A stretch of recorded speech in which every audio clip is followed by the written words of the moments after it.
This is the Sales Gravy Podcast. I'm Jeb Blount, best-selling author of Fanatical Prospecting and Sales EQ, and I'm here to help you open more doors, close bigger deals, and rock your commission check.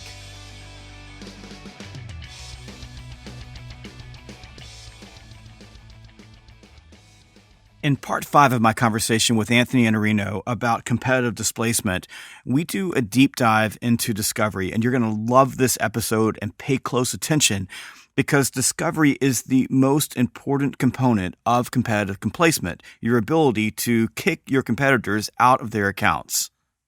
Before we get started, let me tell you how I eat my competitors' lunch. It's called outbound cards. Outbound cards is taking snail mail and putting it on 21st century rocket fuel. From a simple app on my phone with just a couple of clicks, I'm able to send customized cards in the mail that gets people's attention. It makes me stand out, and it gets me in the door so that I have an opportunity to kick my competitors out of their accounts. So if you want to learn more, go to outboundcards.com. That's outboundcards.com. And here's the good news. When you sign up, your first card is for free, and there's no credit card required. That's outboundcards.com. And now I continue my conversation with Anthony Iannarino on competitive displacement.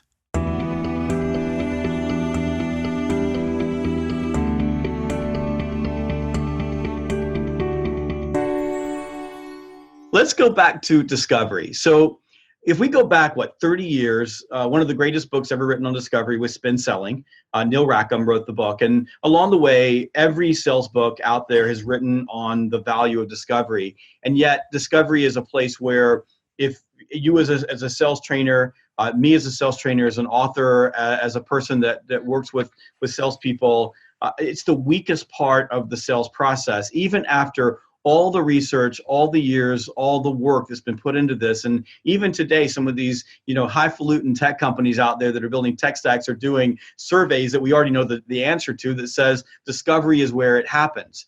And one of the things that I know to be true in displacement sales is that 80% of the sale is in discovery. And in fact, this is important, and I believe this to be true, and I know it to be true, that most deals in competitive displacement are closed in discovery. Not that there's an overt place where the person leans forward and says, let me sign here, but there's a decision point in discovery, I don't always know where it is, that they make the decision for me. And then the rest of the process, all the other commitments that happen after that, are simply assuring them that this was the right decision that they made. Now, you have a really, really tough chapter, and I'm glad to see that inside Eat Their Lunch. And you break discovery into 4 quadrants. And this is really important. And can you please walk us through why this is important and how these 4 quadrants work together to help you close the deal before your competitor even knows that you've already eaten their lunch? I think it's interesting what you said, because you may have, you don't win the deal when the client signs a paper. That's for sure. It might be as quick as the first 7 seconds you're sitting there, to be honest with you. In some cases, it might be like, this is right already. It's hard to say when that happens, but it happens way earlier than you think it does. I think it's a great point that you made there, and it bears repeating. How you show up, and I just got done talking about you because we were talking about outbound in a hotel room in Atlanta, and you had to go make a client call, and you're like, hey, everybody. You went like right up to, energy was really good because you got to show up, right? So he's showing up. So the idea about discovery is, I think that what's changed about discovery is our job is to help the client discover something about themselves and how to really make change in their organization. If you take the 3 books that I wrote and find the word that appears the most across all 3, it's the word change. And that's really what we're doing. We're trying to change them not only from a competitor, but from the status quo, from the current state to a better future state. It's all about change. So there's 4 quadrants. And the first one, I think we're all really good at, and it's called the individual interior. So that is, what do they believe? What are their values? What do they care about? How do they look at the world? And that's all part of mind share. How do they view their business or their challenge? So that part we're really good at because we ask questions. We're trying to get them to let us know what's inside their brain because you can't see it. I see all these studies that are like, if you put an fMRI on a person and you ask this, yeah, but I don't have an fMRI machine when I make a sales call. So I'm having to count on evolution allowing me to be able to pick things up from people. Well, the second part is the individual exterior. So what are they doing? And a lot of times, if you pay attention and just take what I just said, you're going to hear somebody say something like, Jeb, it's really, really important that we control our costs. And then you look at what they're doing in the outside world and you're like, well, apparently it's not that important because you're trying to get the lowest price and your costs are exploding. So what you're doing is at odds. And now if I can teach you that, I've just helped you discover something. You're under investing in the result that you need. Now you've learned something about yourself. There's two other quadrants. So every human being is an individual, but they belong to a lot of collectives. So you and I have a tribe called Outbound. That's our tribe. Those are our people. And they show up and they're our people and we're their people. So that's why we're together. But in a business, there's a culture, and the culture has some values too. So as a salesperson, what you have to recognize as you're talking to people is, what is that culture like? Because a leader comes in and says, I'm going to impose my will on this organization and they're going to make changes because I'm an authority and I'm the boss. And the culture's like, we're going to wait you out like we wait everybody out. We can wait you out because we're not ready to make that change. And so when you see the cultural difference, you understand we have to go seed this idea with other group of people to bring them along.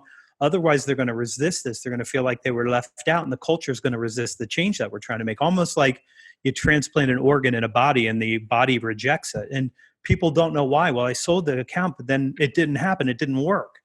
That's because the exterior isn't working, the collective. And then there's the collective outside. So what are their processes? What are their systems? How do they do things? And so you're looking at that and going, does what they do match up with what they're trying to do? And now here's the biggest challenge for most of us in sales now. We have to get the client to discover this about themselves so they make the changes on their side. Because you can come in and make all the changes you want, but if they don't change the parts that they need to change, you never get the result. This is a different level of discovery. I will admit it's a difficult chapter because I teach something called integral theory. But if you just get these 4 questions, what do they believe? What are they doing? What does the culture believe and what are they going to do? And what do they have to change to be able to get this done? You've got a set of questions that are going to give you a much clearer lens than anything that anybody's given us for discovery so far. Rackham spin selling is a great questioning methodology for discovery, and you can use that in this because methodologies aren't generally exclusive. But what you're looking for is what's really the truth here, and then how do I get a better understanding of how to help these people?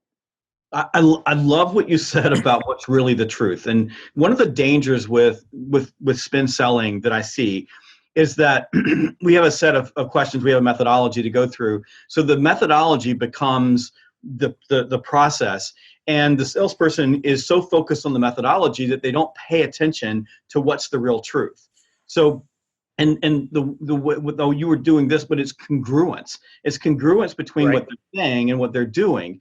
And you know, I do this naturally, but I think about all the conversations I have with my own sales team here at Sales Gravy, because I'm always asking that, and I'm always looking at it. In fact, we had this conversation just yesterday about a big contract that we're working on, and we're sitting down with the executive team to do a presentation. And with the salesperson who's the lead salesperson on this, I'm saying, you're saying this, right? But I'm watching this. They're doing this and they're saying this. These two things don't match. And if these two things don't match, we have no shot at this, because they're going to see our proposal, and even though it's what they say they want, when they start looking at internally what they feel that they want, it's not going to work. So we have to call them out in a way, the nice way, but we have to ask a question that gets them to come to grips with the fact that they are saying two different things. Discover something about themselves. They have to discover something about themselves. But salespeople don't do that. Now, the other thing is, to understand the truth, you have to pay attention to emotional cues. Right. And your questions, your discovery questions, have to follow those emotional cues organically. And this, by the way, is where you see new salespeople have a hard time. They have a list of questions. So the discovery becomes an interrogation rather than a conversation. And the salesperson is only paying attention to the questions. And in my book, Sales EQ, I kind of take this on, not to the extent that you did with the 4 quadrants, which I really admire, but more of, can you be in the moment? Can you be outcome focused, driven towards the outcome that you want to get to? But your questions are organic. They're empathetic. They're paying attention to what's going on. And as Anthony said, and this is just so powerful, are you paying attention to the truth? Because if you're paying attention to the truth, then everything that all the things that you bridge to, the value, right? All of that is bridged to their language, their situation, their truth, rather than the truth that you want to see, because that truth answers your own, preconceived notion or prejudgment about what they're going to say, and your own warped idea about how you're going to close the deal. Now I disagree with you on the best forward ever written for a book. I mean, Sales EQ has one of the best forwards. I mean, if you're looking at forwards and you're just measuring them, I think on a word count, probably the most powerful use of very few words, maybe. That may be true. Maybe we have to have a forward off, right? We'll put them both online and do it both. And then you could put some of Weinberg's and Hunter's up, and you'll have a bunch to choose from. Yeah, I think you're right. I think we have sometimes what's called happy ears. You're hearing what you want to hear, so you can go back and say they're totally dissatisfied. They definitely are going to move. Well, no, based on what they're doing and what they're saying, they're not going to move. And here's why. And it hurts salespeople's feelings when that happens. But you have to understand, you have to look at the truth and say, what can I do with the truth? And if you really want to be a trusted advisor, you ask the hard questions. And what you say is, Jeb, listen, what you're saying about what you want in the way of a bigger pipeline is in conflict with your willingness to hold people accountable for picking up the phone. How do we change the accountability so that you can get the results that you really want here? And the person who's a grown-up in the room and who can have that conversation is going to win, because I'm not willing to look at an elephant in the room and go, what elephant? I'm like, the elephant's right there. It's called accountability. And unless you give that elephant a name and do something about it, you're going to have it run roughshod over the whole jungle. I mean, you got to get something done here. And I think that what most salespeople are afraid of, there's so much stuff, so much noise and nonsense about you don't need to be liked. Being liked is really helpful. What they really mean to say, and they misunderstand, is you can't have a high need to be liked. You can't say, well, I don't want to have this tough conversation because I don't want anybody not to like me. When somebody's trying to get a new result, they're going to like the person who can help them, and you can be likable, and you can do it, I mean, in a playful way. I think your nature and my nature is to be playful. We'll tease people, we'll make light of something, we'll find a way to have levity around the conversation. But we're going to talk about the elephant, because ultimately I can't get you the result if we don't do something about this. And it's critically important. You're exactly right. And when you think about being likable, it's not what anybody thinks. Like they're thinking that you have to glad hand, you have to be charismatic, and certainly having a good demeanor and being nice is important. But I've sold millions of dollars and never taken anybody to play golf or have lunch or do any of the things that we typically think about in terms of being likable. What I know to be true is that the easiest, fastest way to be likable is to listen to someone. Yeah. And the easiest, fastest way to make someone feel important is to listen to them. And if you just think about that, this is why discovery is so important. If you're going through a list of questions without regard to the truth or to the emotional connection that you are making, or you're not paying attention to what the person is saying and how they're saying it and asking questions around that, then you're not likable, because they know you're not listening to them. And it's just really simple, right? As soon as your mouth opens, right, your ears turn off, and so does your prospect. This is what happens in questions. But if you think about discovery as a process of demonstrating that you're likable because you care and you're sincere, even if the question is tough. Right. And by the way, I'm in situations like that. Sometimes I get up and walk away, and I don't just walk out of the room. I just shake their hand and say, I'm not the right fit for you right now. This is what you say. This is where you are. And until these two things come together, there's a better person over here for you than me. And I do that because I have a full pipeline, but also because I'm paying attention, and I don't want to spend 3 months going down a road in a competitive displacement situation where I know that status quo bias and safety bias is always going to be my biggest competitor. I don't want to do that in a situation where I can't get my wedge in that truth and flip the switch so that all of a sudden, I've got them thinking I have to make a change. If I can't provoke that or change that, I'm not going to work. And it's not what I say, it's what I ask.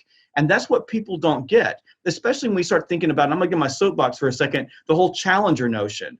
The reason challenger fails is people think that challenger is about talking.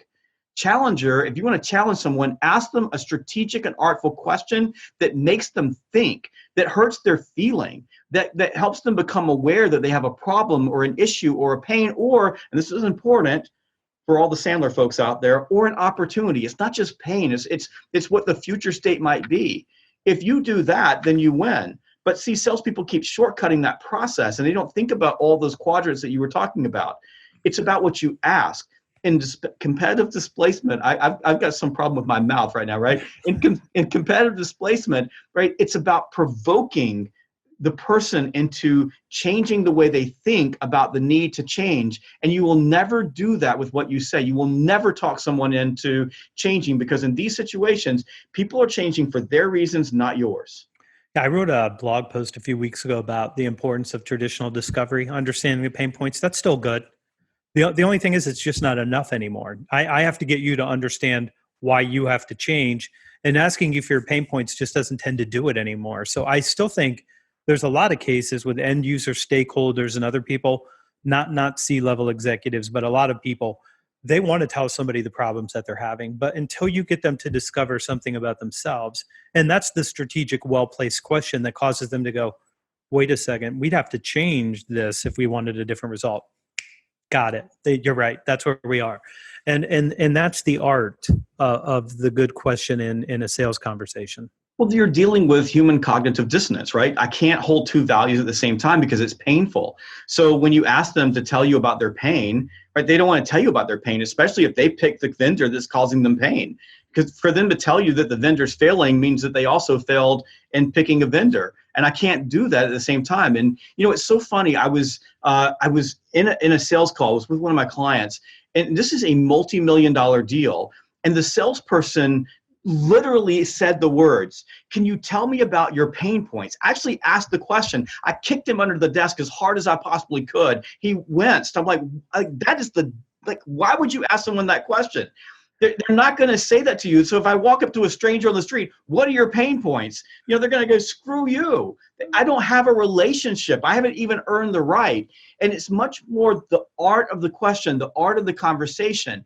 And that's why it's got to be organic. You've got to build the process. I'm going to build that into everything I do. I'm just going to say, Jeb, listen, what is it right now that should be compelling you to change? And yeah, like, just go. We'll cut out all the questions. We'll just get right to the main question. Yeah, but that's just not how people operate. You know, they're closed off. They trust you. They open up more. They open up more. They open up more, and then they tell you. I mean, and it follows that thing I said earlier. Like, we love them. They're great. Been with them for a long time. They're pretty good. Do a good job. Have a few problems. Yeah, we've struggled with this. That's never been fixed. We're really unhappy. But it doesn't just go right to we're really unhappy very often. And honestly, the truth of the matter is, when it does, you should be very careful.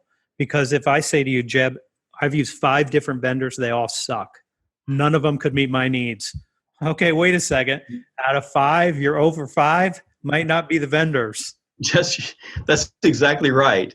And, you know, this is, you just mentioned something that made me think. You know, one of the problems in a lot of cases, you ask them what your pain points are. You ask them what's compelling you to want to change, or what your problems are. Sometimes they don't even know. Right. I've walked through, you know, operations. I always do plant tours and facility tours and even office tours with executives. I like to walk around with them and have them talk. And a lot of times I'm asking questions about, why do you do that? Or what is that over there? Or how come this is happening? And they've walked through the place so many times that they're numb to it. It's invisible to them. And until I point it out or ask a question about it. And my question is just to ask them. And sometimes they'll stop and go, why are we doing it that way? Or that doesn't make any sense. Or we have a policy against that. Why are we doing it? And because a lot of times the people that you're dealing with, especially when you're dealing with, you know, business services that someone else is using, they're completely disconnected. I hope you enjoyed this installment of my conversation with Anthony Iannarino about competitive displacement and his brand new book, Eat Their Lunch. make sure you come back for the next segment. And make sure that you go to outboundcards.com. That's outboundcards.com to learn how you can use this amazing platform to differentiate yourself, stand out among your competitors, and eat your competitors' lunch. That's outboundcards.com, and your first card is absolutely free.